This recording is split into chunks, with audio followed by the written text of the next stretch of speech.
Assalamualaikum warahmatullahi wabarakatuh.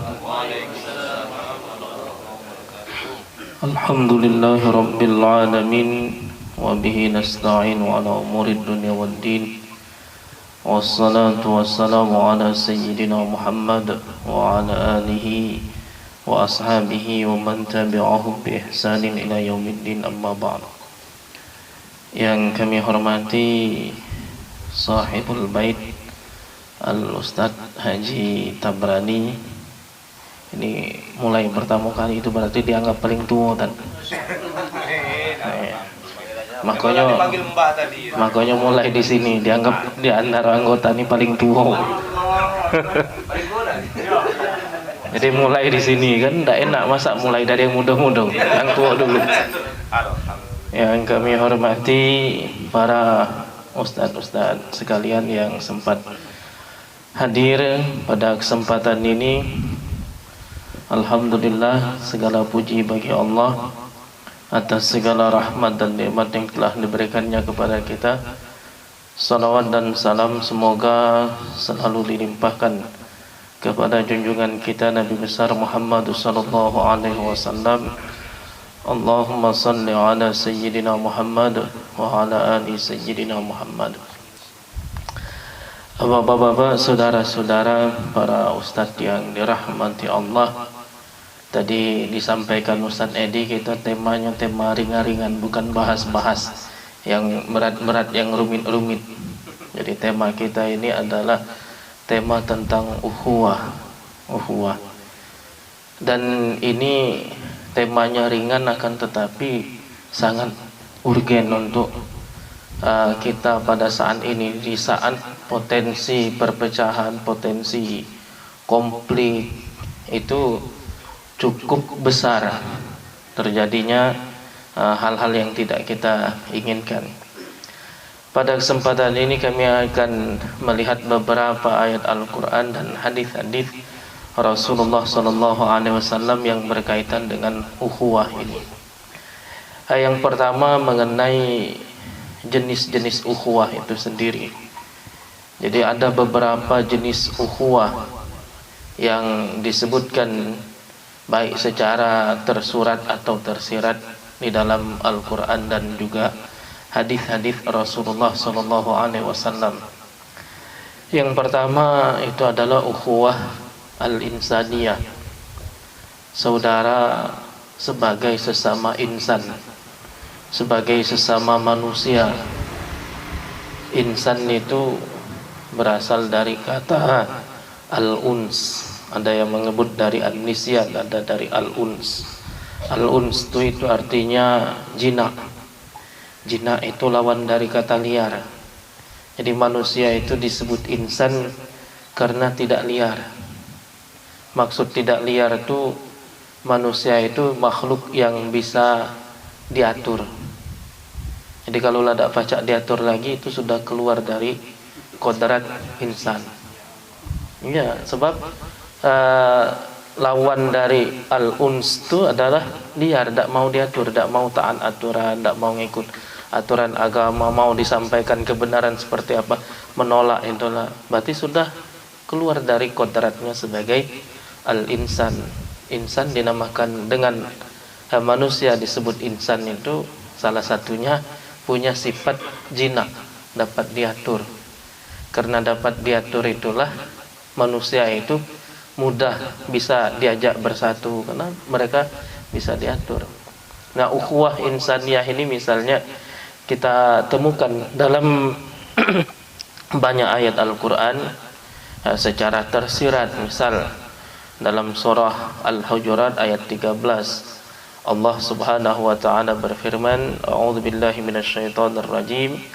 Ya ayuhan nas, inna khalaqnakum min dzakari wa untha wa ja'alnakum syu'uban wa qabaila lita'arafu inna akramakum 'indallahi atqakum. Wahai manusia, sesungguhnya kami telah menciptakan kalian dari seorang laki-laki dan seorang perempuan, lalu kami jadikan kalian berbangsa-bangsa, bersuku-suku, supaya kalian saling kenal satu sama lain. Dan Sesungguhnya orang yang paling bertakwa, orang yang paling mulia di antara kalian adalah orang yang paling bertakwa. Kita itu disebut dari keturunan yang sama, min dzakarin wa untha, dari satu orang laki-laki yaitu Nabi Adam, wa untha, dan dari seorang perempuan yaitu Hawa. Dalam surah An-Nisa ayat 1 misalnya, ya ayuhan nasu taqu rabbakumul ladzi khalaqakum min nafsin wahidah wa khalaqa minha zawjaha wa batha minhuma rijalan katsiran wa nisaa wattaqullaha alladzi tasaaluna bihi wal arham innallaha kana 'alaikum raqiba. Wahai manusia, bertakwalah kalian kepada Tuhan kalian yang telah menciptakan kalian dari satu jiwa, yaitu Nabi Adam alaihi salam. Wa khalaqa minha zawjaha, lalu dari satu itu diciptakan istrinya yaitu Hawa. Wa batha minhuma rijalan katsiran wa nisaa, lalu Allah sebarkan lagi banyak dari dua orang ini menjadi banyak laki-laki dan banyak perempuan. Wattaqullaha alladzi tasaaluna bihi wal arham, dan bertakwalah kepada Allah yang kamu kadang-kadang menggunakan nama Allah itu untuk saling meminta sesama kamu. Dan takutlah, hati-hatilah kamu, jagalah al-arham. Al-arham itu orang-orang yang memiliki hubungan rahim, hubungan persaudaraan.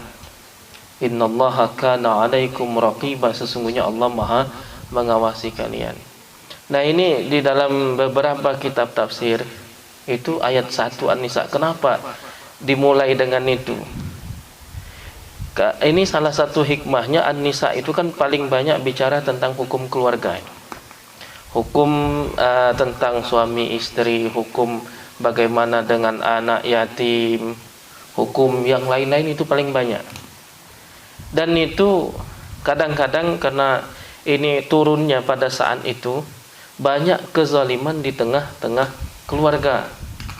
Jadi kalau misalnya ada anak yatim, dia ayahnya meninggal dunia, kemudian dia masih kecil, maka harta ayahnya itu diambil oleh saudara-saudara ayahnya tadi. Makanya dilanjutkan wa atul yatama amwalahum itu.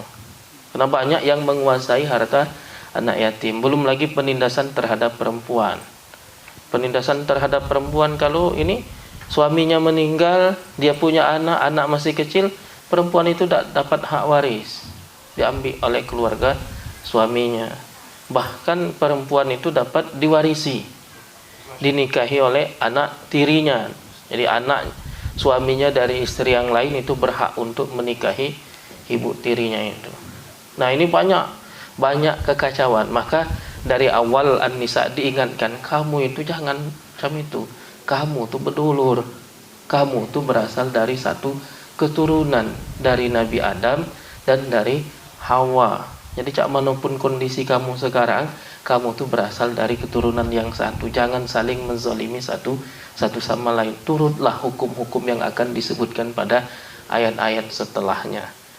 Nah, ini persaudaraan kita karena kita merasa sama-sama keturunan Nabi Adam, sama-sama manusia. Ini yang kita sebut ukhuwahnya al-insaniyah, sama-sama insan kita ini, sama-sama manusia berasal dari keturunan yang sama, yaitu Nabi Adam dan Hawa.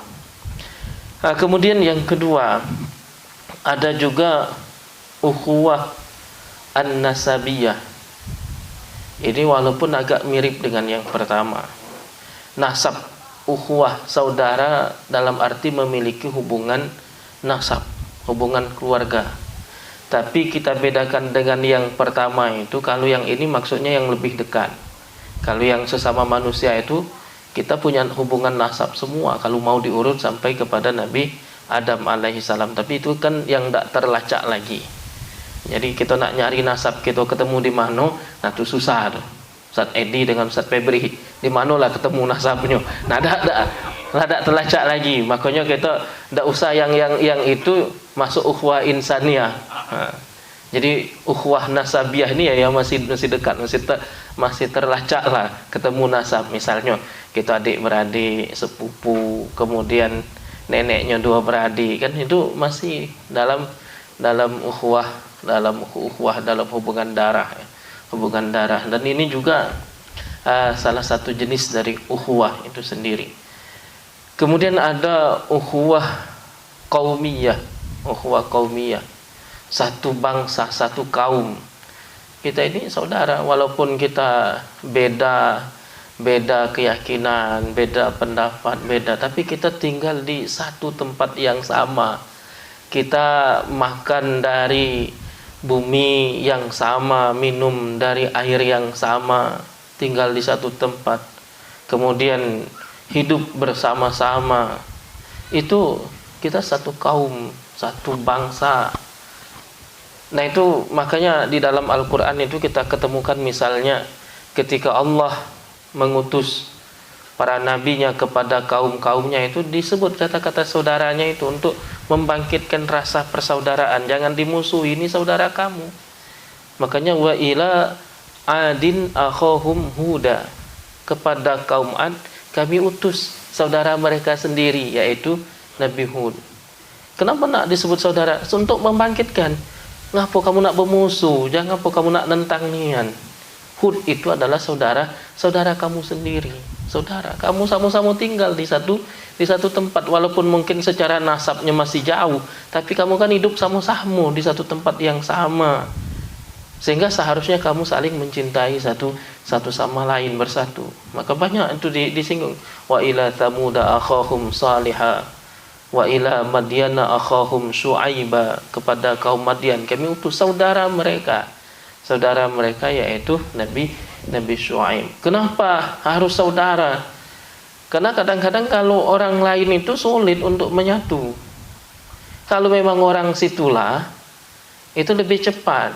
Coba kita itu kalau berdakwah datang ke satu tempat, orang tidak kenal dengan kita, tidak tahu asal usulnya, tahu-tahu lah ngatoi kamu tuh salah, ini seharusnya ini. Siapa yang nak ngikut? Tapi kalau wong itu memang dari lahir lah di situlah, tahu track recordnya, ini wong baik, tahu track record keilmuannya, tahu dia ini pernah belajar ini.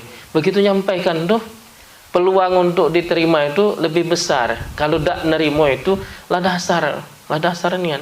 Sama seperti misalnya Nabi Muhammad SAW diutus itu. Ya peluang untuk diterima sebenarnya besar, karena orang sudah kenal dari kecil, tidak pernah bohong misalnya. Kemudian kenal, tidak pernah belajar baca, tidak pernah belajar nulis, tahu-tahu bawa Al-Quran. Dari mana kalau bukan wahyu dari Allah Subhanahu wa Ta'ala? Makanya biasanya yang diutus itu ya orang-orang dekat. Nah itu saja kadang masih ditolak, maka diangkat isu saudara itu. Wa ila thamuda akhahum salihah, kepada kaum Thamud diutus saudara mereka. Saudara itu untuk mancing supaya ini dulur kamu yang berdakwah nih, bukan wong lain, itu dulur kamu, saudara kamu. Itu ukhuwah qaumiyah, itu ukhuwah satu kaum. Nah, kemudian yang terakhir itu ukhuwah al-imaniyah, atau kita juga menyebut ukhuwah al-islamiyah. Saudara kita sebagai sesama muslim, saudara kita sebagai sesama orang yang beriman. Jadi kalau dalam hadis itu ada ukhuwah sesama muslim, tapi dalam Al-Quran itu yang ada secara tegas itu adalah saudara sesama orang yang beriman. Innamal mu'minuna ikhwah, sesungguhnya orang yang beriman itu bersaudara. Kalau dalam hadis ada al-muslimu akhul muslim, seorang muslim itu adalah saudara bagi muslim yang lainnya. Nah, kita akan lebih fokus kepada yang terakhir ini, karena kita di sini orang Islam galau. Kita ini masuk galau, kita ini di sini. Ukhuwah insaniyahnya masuk. Kita sama-sama manusia di sini, sama-sama insan. Kemudian ukhuwah nasabiyahnya masih pacak diurut-urut, ujung-ujungnya masih ada. Kemudian ukhuwah qaumiyahnya sama, kita sama-sama tinggal di satu komunitas Kota Lubuk Linggau.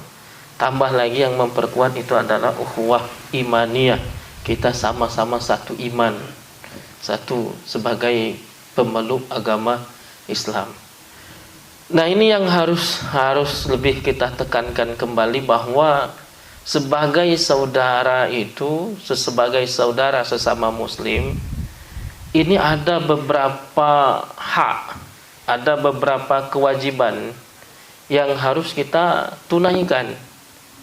Karena kalau ini tidak ditunaikan, itu pengakuan saja saudara itu. Aku ini bersaudara, tapi hak-hak saudara tidak kita tunaikan, maka itu cuma pengakuan palsu, ngaku bersaudara. Kalau memang kita betul-betul bersaudara, maka ada beberapa yang disebut mazahirul ukhuwah, itu ada tampilan penampakannya itu sak mano dalam bentuk tingkah laku, dalam bentuk muamalah kita sebagai seorang saudara. Nah, ini dari beberapa ayat. Kita mulai misalnya dari surah Al-Hujurat. Ada beberapa tanda orang bersaudara, itu ada beberapa ciri, maka mereka bisa disebut sebagai saudara. Apa? Kita mulai misalnya di surah Al-Hujurat tadi, itu innamal mu'minuna ikhwah fa aslihu baina akhwaikum. Nah, yang pertama, kalau bersaudara itu, kalau ada dua orang kawan kita, saudara kita sesama muslim berselisih, itu jangan mihak salah satu, jangan memprovokasi, jangan manas-manasi, jangan ngompori salah satu pihak. Tapi tugas kita, kalau memang betul kita ini saudara, tugas kita dalam melakukan islah. Fa aslihu baina akhwaikum. Lakukan islah. Ini pendapatnya cak ini pendapatnya cak ini ribut, sama-sama ngotot. Kita, woi si angatoi kamu bodohnya. Nah, itu bukan saudara kita.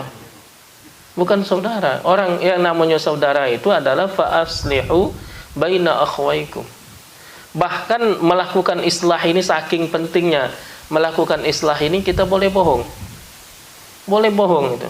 Bahkan bisa jadi haram jujur.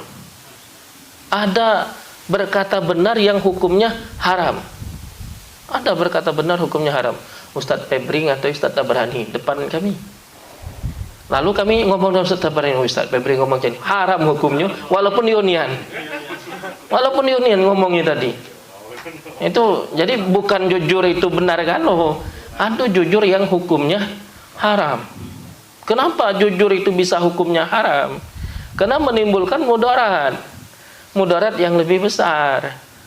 Ada yang berbohong itu hukumnya wajib. Jadi bohong itu kan ada yang wajib, ada yang sunnah, bukannya haram kan loh. Yang wajib zaman loh. Yang wajib itu demi melindungi nyawa seseorang, itu wajib kita bohong. Bahkan berdosa kalau kita jujur. Ada wong bawa parang ke sini, nyari Suryadi misalnya. Oh, mau lah tegak sini berkeliling dia. Ada tak Suryadi sini? Udah kati gitu ya. Dia pergi tadi adonian ke sini, tapi lah pergi ke sana. Wajib kita ngomong itu. Lah jelas-jelas ada indikasi bahwa dia akan melakukan pembunuhan misalnya. Nah, ini menunjukkan bahwa mendamaikan orang yang berselisih itu sangat penting. Bahkan bohong pun diperbolehkan. Bahkan jujur pun kadang tidak dibenarkan demi al-islah ini. Demi kita memperbaiki hubungan antara dua orang atau dua kelompok yang berselisih. Jadi jangan kelompok A ngatoi kelompok B, kita sampaikan ke kelompok B, kelompok B ngatoi, kita sampaikan lagi. Kita tak bohong, tak jujur, memang yonian, tapi tetap salah, tetap berdosa itu. Kenapa? Karena melakukan islah itu jauh lebih baik, lebih kuat kedudukannya dibanding jujurnya itu tadi, karena jujurnya dapat menimbulkan mudarat. Ini tugas saudara. Yang pertama itu adalah fa aslihu baina akhwaikum, melakukan islah. Yang kedua, ini pada ayat selanjutnya, ya ayyuhalladzina amanu la yaskhar qaumum min qaum asa ayyakunu khairam minhum wala nisa'um min nisa'in asa ayyakunna khairam minhun. Jangan saling ejek. Yaskhar itu kan ngejek itu banyak. Ngejek itu kan, ngejek itu mentertawakan keburukan, kesalahan orang lain, itu ngejek namanya, as-sukhriyah itu, as-sukhriyah. Jangan kamu ngejek Jangan saling ejek, la yaskhar qaumun min qaum. Jangan ngejek. Kenapa? Karena itu tidak punya manfaatnya sama sekali. Ngejek itu hanya menimbulkan permusuhan, menimbulkan kebencian. Nah, sekarang ini kan sudah di zaman kemajuan teknologi ini, peluang untuk ngejek itu besar sekali dibanding zaman dulu. Kalau zaman dulu itu kan nak ngejek tuh nak ketemuan langsung. Sekarang ini sambil nyantai di kamar lah pacak ngejek wong, ngetawai wong, ada wong salah ucap kadang mulai dibully macam-macam. Wong ngejek mulai. Sehingga peluang untuk mengejek ini besar sekali. Ada yang lewat WA, ada yang lewat Facebook, ada yang lewat ini. Itu saling kaget dibalas, saling ejek satu sama lain. Padahal pada hakikatnya kita tidak tahu siapakah di antara kita ini yang lebih baik di sisi Allah Subhanahu wa taala. Karena bisa jadi orang yang kita anggap hina, yang kita ejek, dak kate ininya kelebihannya apa-apa, ternyata dia lebih mulia di sisi Allah dibanding kita. Jadi ada cerita supaya kita jangan mudah nilai dari zahir ya. Jangan mudah nilai dari zahir. Ada seorang ulama itu, ada seorang ulama berjalan ke satu kota. Dia masuk ke sebuah masjid, di situ orang lagi rame. Dari zuhur, sholat berjamaah, tidak pulang-pulang, berdoa bersama sampai asar. Masih sholat jamaah asar, sudah tuh doa lagi sama-sama. Sampai maghrib, sampai isya, baru orang balik. Ngapa? Mereka minta diturunkan hujan karena kemarau panjang, tapi hujan tidak turun-turun. Ini ulama ini, dia ikut menghadiri, ternyata tidak turun-turun. Lah sepi, wong balik galau, tiba-tiba masuklah seorang yang berkulit hitam, penampilannya itu tidak meyakinkan sama sekali. Dia masuk masjid, nengok kiri kanan. Yang ulama ini dia tiado, dia kena dia tetap di masjid kena dia dalam perjalanan. Jadi tidak nampak oleh wong ni tadi. Tak nampak, akhirnya setelah ditengoknya tak kati wong caknya, baru dia ngangkat tangan, ya Allah, sudah terlalu lama hamba-hambamu menderita, tolong turunkanlah hujan. Tak lama kemudian gemuruh, langsung turun hujan, lebat hujan. Woi, penasaran ulama ini, sebanyak-banyak itu wong berkumpul tak kati yang dikabulkan oleh Allah Subhanahu. Padahal ibadahnya luar biasa, dari zuhur sampai isya dia berkumpul. Yang ini tegak sebentar, ngangkat tangan langsung turun hujan. Akhirnya begitu orang ini selesai, diikuti. Ini malam hari. Jangan kita bayangkan malam itu di kita terang banyak lampu. Itu kan gelap. Jadi tidak ketahuan mengikuti wong tuh. Jadi dia ngikut di belakang, tidak nengok di mana. Sampai ke satu tempat, akhirnya dikasih tando. Dia masuk daerah situ kasih tando. Dia siang besok nak nyari wong itu. Besoknya dia cari. Apa dia cari, ternyata tempat yang sudah ditandai tadi itu adalah tempat jual beli budak, hamba sahaya, manusia yang diperjualbelikan. Akhirnya ditanya, aku nak nyari budak di sini, nemui pemilik rumah, aku nak nyari budak. Ditawarkan macam-macam, wah ini harga sekian, ini harga sekian. Tapi tak kati yang tadi, yang berdoa malam itu tak kati. Tapi dia yakin masuk ke situ. Akhirnya yang ini ngomong, aku masih ada tak yang lain, aku nak nyari yang lain kalau selain dari ini. Kata pemilik itu tempat itu tadi, sebenarnya ada, cuma itu yang paling jelek di sini. Dah ketik harganya. Kaki kamu nyesal beli yang itu. Inilah yang baik-baik lah, sudah aku tawar. Yang paling ini. Ada aku nanya, Pak ditengoknya yang berdoa malam tadi. Yang berdoa malam tadi ditengok. Lah aku yang ini. Ada yang ini ambil lah baik, dah usah bayar. Saking tak berharga. Tak berharga, ambil lah tak. Kati hagu nian manusia sikut ni. Nah itu akhirnya dibelilah. Dibeli, dibawa. Akhirnya budak ini berkata, wahai Tuan, apa sebabnya Anda memilih aku? Padahal aku ini kan yang paling jelek, yang paling tak kati hagu tadi di situ. Maka ceritalah ulama ini, aku nengok malam itu kamu berdoa minta turun hujan, langsung turun. Maka yang ini tadi mendengar itu langsung bersujud, terdengar dalam doanya, ya Allah, ketika kedok aku sudah terbuka, aku tidak sanggup lagi hidup di dunia, meninggal dia. ternyata dia adalah seorang waliun mastur, seorang wali yang tertutup, yang sengaja menutupi dirinya untuk tidak diketahui oleh orang lain. Jadi menutupinya ya dengan macam-macam perbuatan yang sehingga orang menganggap dia hina juga. Hina juga. Ketika mau berdoa, tidak mau sama-sama dia. Dia tunggu tak kata uang. Dia tidak mau tahu bahwa doa dia itu yang dikabulkan oleh Allah Subhanahu wa taala. Itu namanya waliun mastur. Wali yang tertutup, tidak diketahui. Tidak ada orang yang mengetahui kewaliannya. Begitu terbuka kedoknya tahu bahwa itu adalah seorang wali Allah, maka dia tidak sanggup lagi hidup di dunia, langsung meninggal dunia. Ini tadi dalam keadaan bersujud kepada Allah SWT. Nah, ini orang yang menurut tampilan zahir itu tidak ada ininya sama sekali, tapi ternyata itu keutamaannya melebihi semua orang yang hadir dengan tampilannya luar biasa, hebat, segala macam. Nah, ini yang kadang-kadang tidak kita sadari, bahwa kita ngejek, kita ngatoi, tapi ternyata yang kita katoi itu jauh lebih baik dibanding diri kita sendiri. Itu ada juga misalnya seorang yang disebutkan dia terkapar di jalan meninggal, dak kati yang galak ngurusnya. Ngapo? Karena gak uang nengok dia galak masuk ini lokalisasi. Maka pas dia mati dak kati yang galak ngurusnya.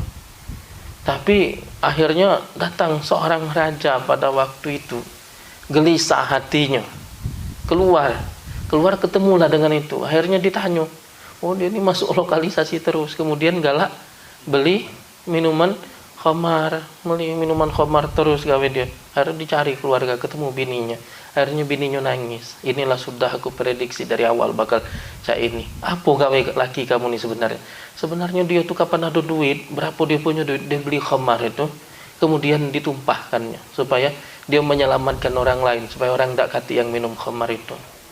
Kemudian dia masuk lokalisasi ngapo? Ya ditanya, tarif kamu berapa biasa kamu dapat semalam? Sekian, bayarnya. Kamu malam ini tidak usah nerima tamu lagi. Dibayari, masuk. Tapi orang melihat apa? Orang melihat beli minuman keras masuk lokalisasi.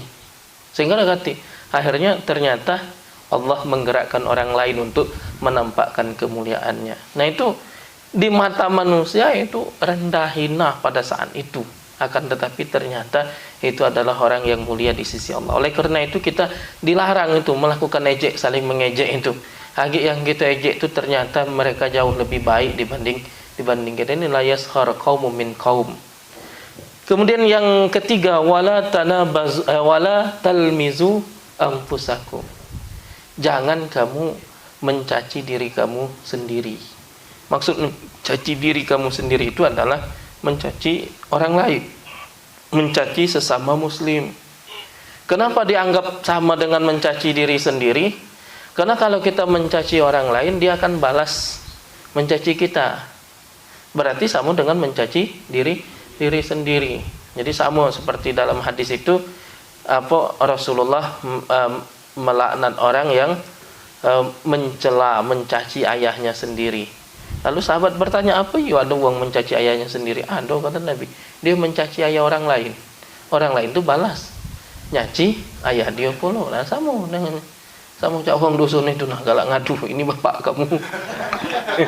Malas bang, walaupun cuma kertas tadi, tapi marah. Akhirnya tetap malas kan, tetap malas. Tak galak uang. Orang tuanya direndahkan tuh tak galak. Nah, makanya di dalam Al-Quran juga misalnya, jangan kamu mencaci maki Tuhan-Tuhan yang disembah oleh agama lain. Bukan karena itu benar, bukan. Tapi khawatir fayasubbullaha adwan bighairi ilm. Mereka akan balas mencaci Allah. Kalau kita mencaci maki, oh ini nih, ajib mereka marah, malas. Tertimbullah cacian kepada Allah. Berarti kita yang jadi sebabnya. Kita yang jadi sebab. Makanya wala talmizu anfusakum. Jangan kamu mencaci diri kamu sendiri. Maksudnya mencaci orang lain, karena orang itu akan balas mencaci diri kamu sendiri. Jadi kalau ngejek itu cak ini. Ngejek itu ngetahui wong salah, wong keliru, wong berdosa, itu ketahui. Kalau mencaci itu ngato-ngatoi. Nah, itu ada bedanya tuh dikit ya. Kemudian yang berikutnya wala tanabazu bil alqab. Kalau kita memang betul-betul merasa kita ni saudara, di samping kita mendamaikan, ndak ngejek, ndak mencaci, kemudian kita ndak juga saling panggil dengan panggilan-panggilan yang buruk. Jangan saling kasih gelar. Itu nih banyak kasih label-label ini kan. Jangan ngasih label wong dikit-dikit jelas tidak beda, oh ini kafir, ini munafik. Ada lagi ngasih kalau pilpres kemarin apa? Cebong, kampret. Kemudian apa lagi?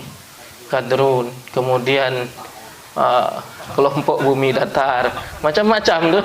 Ada macam-macam panggilan. Walaupun bagaimanapun kita berbeda, tahan lidah kita untuk tidak saling panggil dengan panggilan yang buruk. Tidak usah banyak ngasih label dengan wong itu. Tidak usah banyak kita kasih label. Bi'salismul fusuku ba'dal iman. Di antara semua panggilan-panggilan itu, yang paling buruk panggilan itu adalah panggilan fasik setelah orang itu beriman. Fasik itu artinya kita menuduh orang itu fasik, menuduh, jadi ngato-ngato, wah ini.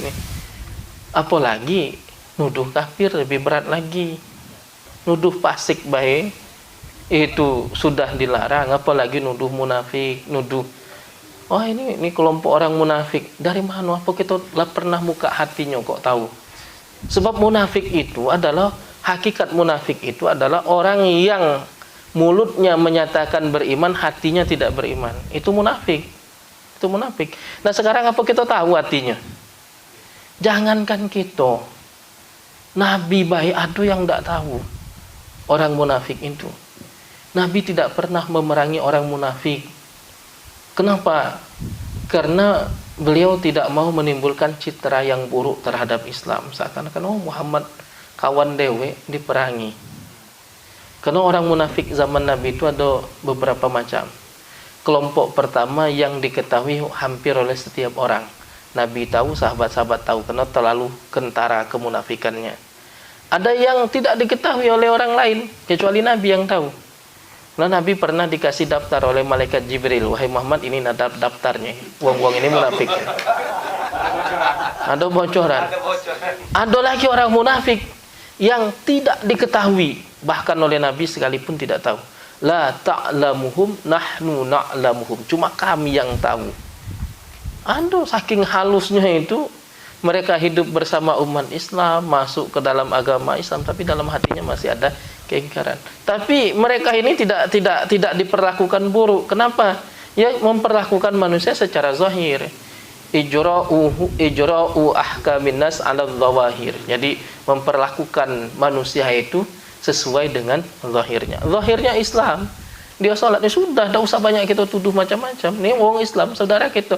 Persoalan dia entah ica-ica baik itu urusan, biar urusannya dengan Allah Subhanahu wa taala. Cak kami di KUA kan macam itu. Banyak yang kadang-kadang ada wong nak nikah kan masuk Islam. Itu kan kalau nak nurut praduga bisa macam-macam. Ini asli ni apa tidak dia ni apa kena nak nikah ni baik masuk Islam ni. Nah cuma kita tak baca. Kita tak boleh nolak itu. Tak boleh. Secara zahir dia sudah mengucapkan dua kalimat syahadat. Urusan dia bohong, urusan dia ada kena lain, biarlah urusannya dengan Allah. Jadi di dalam hadis itu perlakukanlah manusia sesuai dengan zahirnya, adapun urusan hatinya biarlah Allah. Bukan kita yang menentukan hatinya. Pasti dalam hatinya itu cak ini. Pasti hatinya cak ini. Nah itu bukan urusan kita. Kita yang zahirnya yang kita ambil. Ini bi'salismul fusuku ba'dal iman. Seburuk-buruk panggilan adalah memanggil wong fasik. Hai fasik, uy, si fasik. Fasik itu lebih ringan dibanding munafik dan kafir. Jadi kalau pakai kias awlawinya itu, kalau manggil ya fasik saja itu sudah terlarang, apalagi manggil wong ya munafik atau ya kafir. Nah itu jangan saling panggil dengan panggilan yang buruk. Kemudian pada ayat berikutnya saudara itu apa? Ya ayyuhalladzina amanu jtanibu katsiran minadh-dhann. Jangan banyak buruk sangka. Jangan banyak berprasangka. Inna ba'dadh-dhanni itsmun. Sebagian dari prasangka itu adalah dosa. Berarti ada yang tidak dosa. Dzan itu berarti ada dua, ada yang berdosa, ada yang tidak berdosa. Zon yang tidak berdosa itu apa? Zon yang tidak berdosa itu husnuzon. Karena zon itu ada dua. Ada husnuzon, ada su'udzon. Nah yang husnuzon itu tidak berdosa. Walaupun salah, tidak berdosa kita. Menurut aku, Ustaz Edi itu baik nian. Walaupun ternyata dia itu tidak baik misalnya, tidak salah, tidak berdosa. Tidak berdosa. Jadi salah dalam husnuzon itu lebih baik benar dalam su'udzon. Lebih baik kita salah dalam husnuzon. Nilai wong baik, tapi ternyata dia tidak baik, tidak salah kita, tidak berdosa kita. Tidak berdosa. Oh baik nih dia itu. Baik, tidak berdosa kita. Tapi kalau kita nengok dia zahirnya jahat, oh itu jahat nih, pelit segala macam. Itu yang tampak gitu. Itu ternyata itu benar, masih salah. Masih salah. Apalagi kalau ternyata itu salah. Rupanya depan kita baik pelit. Dia tidak mau nampak dengan wong kalau sodako. Dia nak diam-diam baik. Mendepan wong banyak, tidak pernah nampak dia sodako tu. Aku nengok dia tu ada kotak amal lewat terus, tidak pernah masuk. Jangan nilai wong dari situ. Bisa jadi memang dia pelit nian. Bisa jadi dia punya kepentingan yang lain. Kena impak itu kan ada skala prioritas ya. Yas'alunaka madza yunfikun qul ma anfaqtum falil walidaini wal aqrabina wal yatama wal masakin. Ada prioritas kedua orang tua dulu. Oh mungkin dia masih punya kedua orang tua, hidupnya susah. Dia nak biayai wong tuanya, belum pacar nak nolong wong lain. Wal aqrabin, adik-beradiknya masih banyak yang susah. Untuk apa dia menampakkan dermawan di hadapan orang lain tapi wong tuanya tak makan. Nah ini yang kadang-kadang kita suuzon. Dia tuh berduit tapi tidak pernah nengok impak. Ya kita tidak tahu, mungkin dia punya tanggungan yang banyak. Entah dia menanggung wong tuanya berdua, entah ada kakek neneknya pula, entah ada adik-adiknya yang masih punya banyak kebutuhan yang tidak kita ketahui. Nah ini yang kadang-kadang kita mudah suuzon. Maka sebagai orang yang beriman yang bersaudara itu ijtanibu katsiran minadh-dhann. Jauhilah kebanyakan dari berprasangka. Sebagiannya yaitu prasangka-prasangka yang buruk itu adalah dosa. Jadi ada dosa. Jadi itsmun. Kemudian wala tajassasu. Jangan melakukan tajassus. Tajassus itu memata-matai, mencari-cari, nyari-nyari celah di manola, celah salah wong ni. Apa dapat langsung maju hantam, share di WA, di Facebook, ketemu. Karena kita saking tidak senang dengan wong tu, nah bercarian, membaca tu riwayat status dia, nah di scroll sampai ke bawah mana lah sisi lemah dia ni ya, mana lah, tuh ketemu laju, tuh screenshot, sebar. Itu tajassus kita. Wala tajassasu, jangan kamu cari-cari kesalahan wong. Jadi ada pernah Umar bin Khattab radhiyallahu ta'ala itu tidak jadi menghukum orang yang bersalah gara-gara diingatkan masalah tajassus itulah. Jadi berjalan kemudian terdengar kami lupa persis cerita apanya, ada suara laki-laki dan perempuan dalam sebuah ini. Nah kemudian diintip, kemudian ternyata ini pekerjaan tidak benar, tapi itu tak galak dia dihukum. Ngapa? Kamu sudah melakukan kesalahan, Umar. Apa hak kamu nak ngintip kami tadi? Nah itu tajassus itu. Kita ni kan kadang-kadang memang nak sukunian bercarian nen. Di mana khususnya wong-wong yang tidak kita sukai. Makanya kita berlaku adil tu sulit nian, sulit sekali. Kalau kita senang itu berusaha kita tutup-tutupi. Tapi kalau kita tidak senang bercari-carian, manolah kesalahan. Wala tajassasu. Wala yaghtab ba'dukum ba'dha. Jangan kamu melakukan ghibah. Ini jangan melakukan ghibah. Nah, jangan melakukan ghibah. Ghibah itu apa? Ghibah itu kata Rasulullah itu dzikruka akhaka bima yakrahu. Kamu menyebutkan, menceritakan saudara kamu dengan sesuatu yang tidak ia sukai. Lalu para sahabat bertanya, bagaimana ya Rasulullah kalau yang kami sebutkan itu memang memang yonian? Maka kata beliau, jika yang kamu ceritakan itu memang ada, faqad tabtahu, maka itulah berarti kamu telah melakukan ghibah. Tapi kalau kamu menyebutkan sesuatu yang tidak ada, faqad bahattahu, berarti kamu sudah melakukan tuduhan dusta kepadanya. Jadi kalau ghibah itu memang yang adonian. Wah, aku ni tak ngatoi dah, memang dia tu cak itu nian. Ya itulah yang ngatoi itu, ya cak itulah ngatoi itu. Yang ado. Kalau yang tak ado, fitnah namanya. Fitnah. Ghibah itu yang ado, memang wong tu punya kesalahan, memang wong tu punya aib, memang wong tu punya cacat. Kita sampaikan kemana-mana. Itulah hakikat dari ghibah. Jadi ghibah itu termasuk dosa besar. Walaupun nanti ada beberapa pengecualian. Ada juga ghibah yang boleh ada. Ada ghibah yang boleh itu ada. Ghibah yang boleh itu salah satunya misalnya menuntut keadilan, ya. Menuntut keadilan. Ya kita ada wong maling barang kita nampak, buktinya ada. Lapor, kita cerita dengan aparat misalnya. Melapor ke polisi si maling. Itu kan nyeritakan keburukan wong. Ya boleh kita nak ambil hak kita. Itu ghibah yang boleh.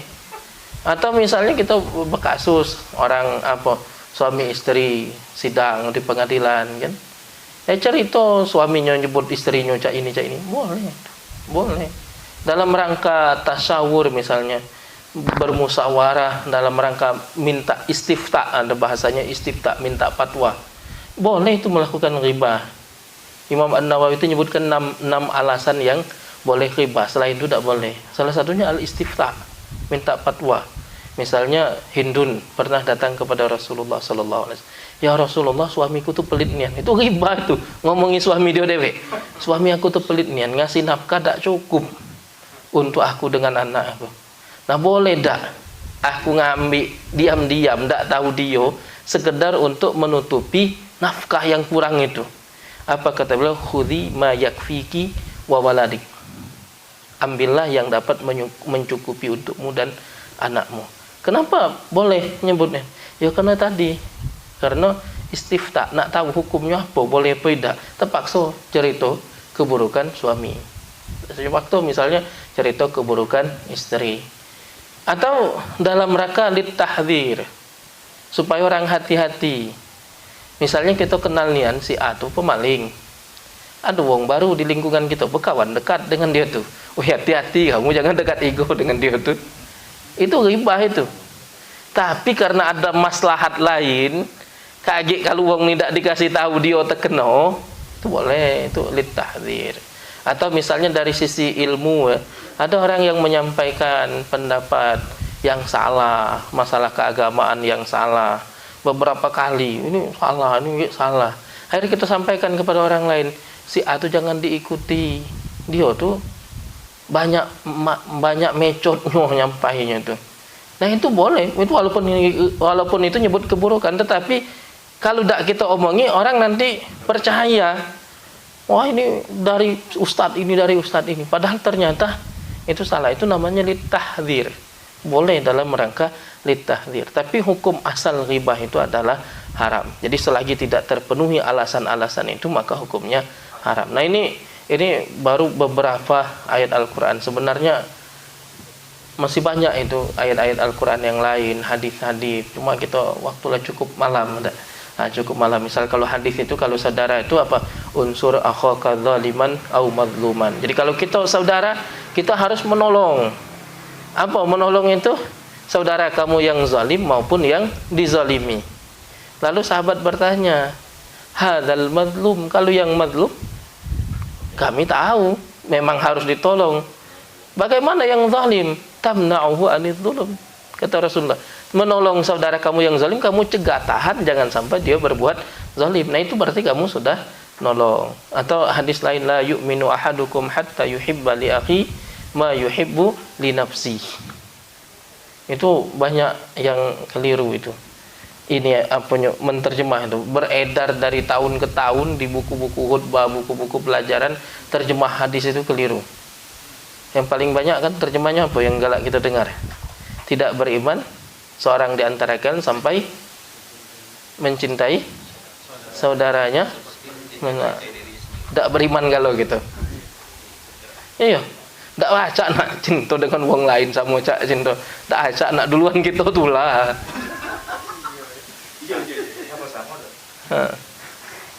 Jadi itu kan la yu'minu ahadukum, tidak beriman seorang dan hatta yuhibba li akhihi, bukan yuhibba akhahu. Kalau sebagaimana dia mencintai saudaranya kan kama la yu'minu hatta yuhibba akhahu, sampai dia mencintai. Ini hatta yuhibba li akhihi ma yuhibbu li nafsi. Objek atau maf'ul bi dari yuhibbu itu bukan akhahu tapi ma.